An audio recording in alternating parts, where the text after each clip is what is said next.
What's up, everybody? Well, today we're working on a coil that is leaking water, and it's leaking water because somebody decided to use ductboard as a transition instead of using metal. And so what's happened, let's walk around the front and you can see it a lot better. You can see how the coil is now going like that. So all the water is holding on this side here. So we're going to show you a quick tip to prevent this from happening, and it's called using sheet metal. So anyway, what we're going to do is we're going to use a hanging strap and get the plenum and the coil hung up there, and then we're going to cut all this junk out, get the measurements, go outside and make the pieces, come back in, put them in, and this lady can have air. This thing was put in back in, I don't know, I think it was 2012. So it's lasted this long, but didn't last long enough.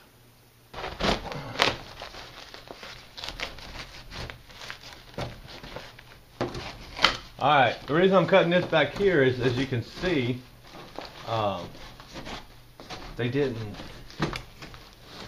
cut the back of the plenum. They just cut it and then slid the case into that and just left it. So we're gonna fix this so it doesn't look so bad. I mean, it's just plain crazy. It's just, I don't know what you would call this. Laziness?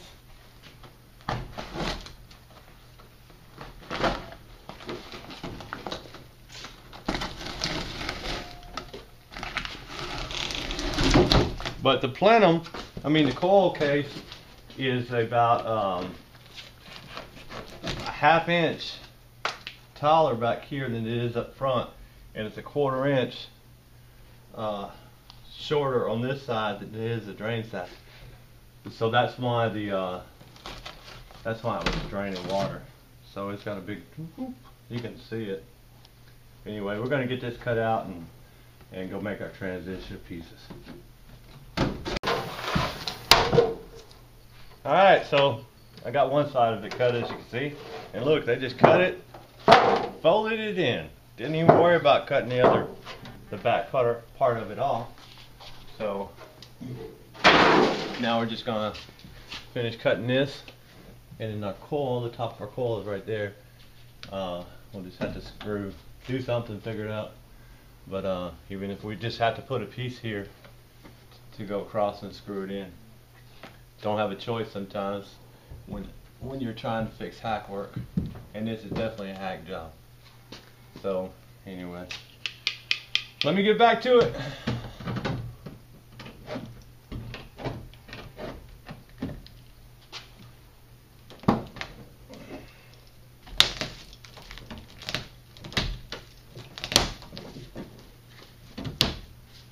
That's it. Now I'm going to take my measurements. Look, it goes whoop. You can see how it leans. Let's see what we got.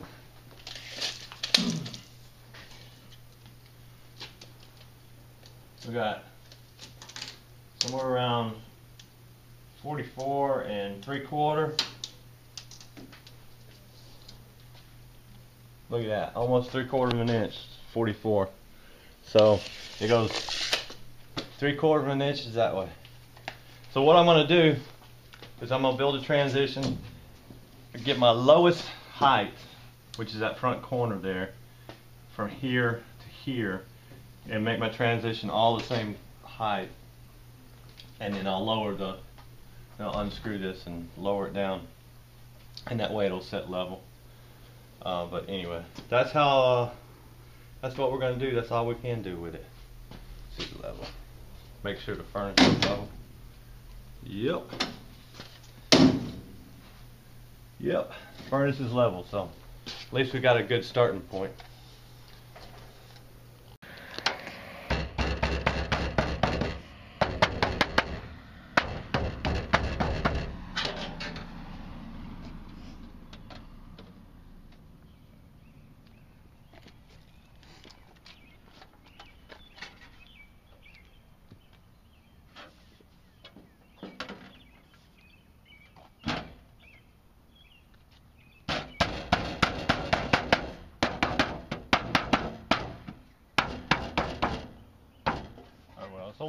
it slid, but I don't care. It's still a cross brake.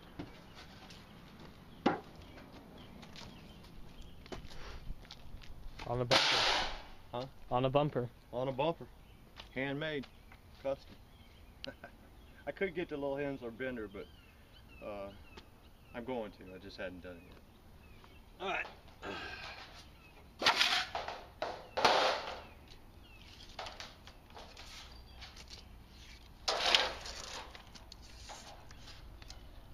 There was your song. Alright, to make it easier, I'm just going to do a flat on the back situation. I'm going to do a flat on the back situation, and that way, you know, the coil can line up with this, and then we have our two metal pieces that's going to go in here like that. Our two side pieces, they'll go in there like that, and then they're flat. So yeah, so they're flat, and then so once we get the transition all made, like I said, we'll take the straps loose, and then we'll set it down on top of this thing, and then for sure we know it'll be level. And then because the way they made the transition, we'll go out and we'll check the refrigerant using the iConnect and see what our performance is on this little system.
Two side pieces.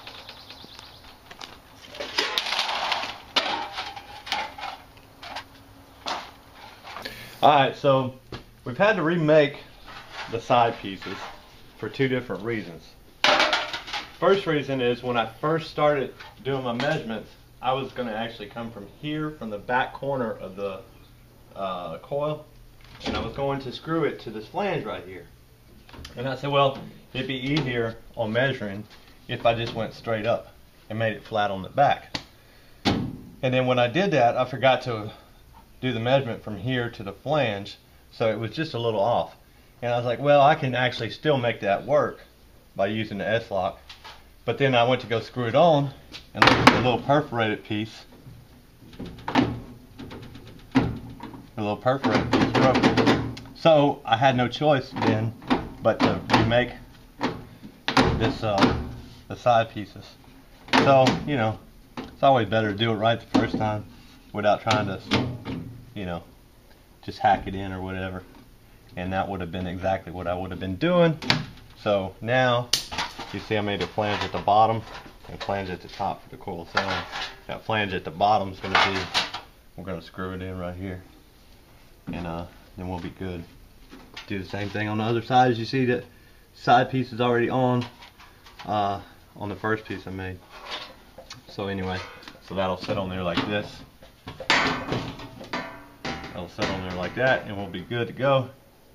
And then we'll just get the measurements for the front piece, go out there and cut it, and then we get to try to move that coil around. Anyway, that's it.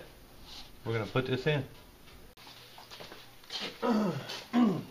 Alright, so we got our transition all made. I broke a screw there, so, but anyway, come around the back side, you can really see how far it was off. I mean, so now I get to take the screws loose, and hopefully I can maneuver everything around. I think I can, so let me get the drill and kind of get started lowering that stuff down. Alright, wish me luck. First screw. First screw.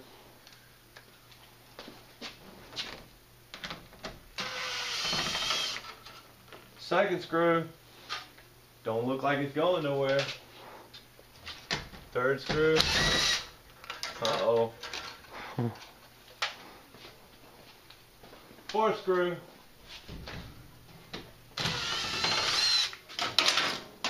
Wow.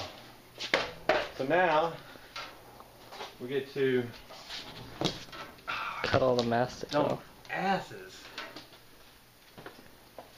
So I think what happened was, well, I know what happened. They didn't know what they were doing. That's what happened.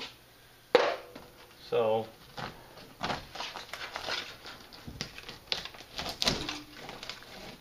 wow, look at that. Look at that.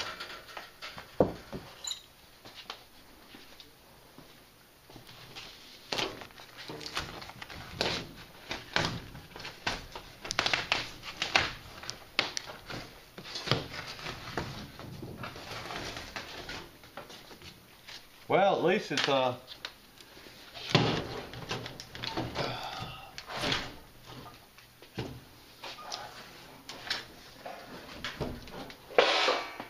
once I take the front off, once I take the front, then we should be able to fix it. Look at that. Wow. So my quick little job is going to turn out to be not so quick.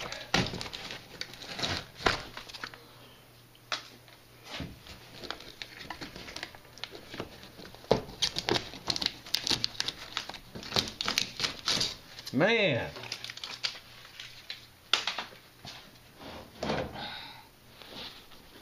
Now I've got it.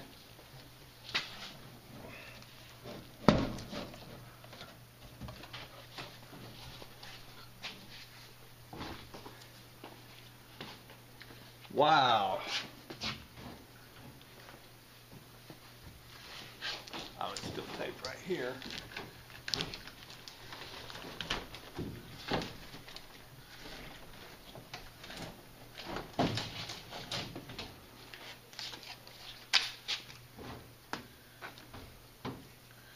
Alright, so now what we're going to do is we're going to tape it with mastic tape to hold it in place, and then we're going to start working on this. So anyway, that's what we're going to do now. Alright, if you notice, right here we have 1.2 degree superheat, 38 degree subcoolant, and let's see.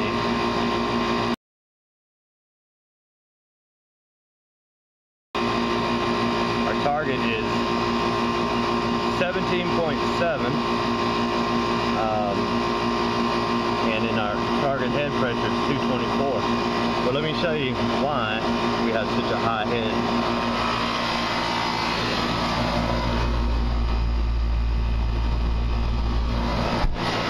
So we're going to wash the coil and then start it back up and then see if our numbers change here. See what our airflow is. This is performance.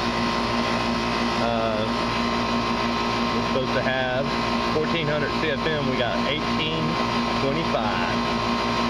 Wow. So I need to go in there and change blower speed to get that dropped down. But I'm going to wash the coil first and see what we come up with. Alright, so I have come down to the basement. I adjusted the blower speed. Look, we got 1276 CFM for 1400 CFM. It's supposed to be 1400. We got 1276, 365 per ton. There's our 14. Calculated tonnage 3.56. While ago it was running 2 tons. 2 tons because the airflow was up to 2000 CFM. Nobody ever adjusted it. Our total BTU is 42.4. So, and of course I didn't do the watts or anything like that. But let's go back over there to see what our target was. 63. I better go add a little bit more refrigerant because we're 14.9 target superheat. We're at 18. I took a little bit too much of it out, but the iConnect, man, it really has impressed me. So anyway, let's go add some refrigerant and then we'll call this one done.